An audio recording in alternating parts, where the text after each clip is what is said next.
Es fanoju par RBS komandu. Mēs šobrīd fanojam par Banku augstskolu. Es fanoju par Nacionālā aizsardzības akadēmiju. Mēs esam vissaliedētākie, kaut vai redzam viens otru, varbūt otro reizi.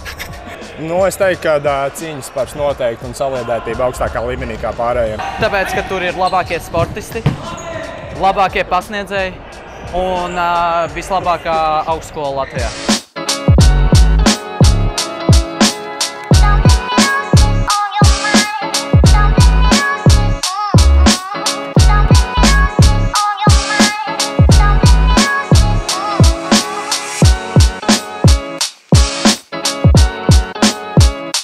Protams, svarīgs ir gan rezultāts, bet arī svarīgi ir saliedētība un draugi kopā, visi apmierināti un visi pozitīvi. Manuprāt, tas palīdz apvienot cilvēkus, kas pieņemsim mācās nevienā kursā.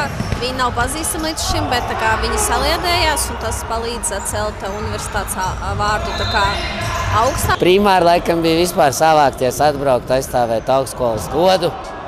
Tas būtu primāri rezultāts, sekundāri.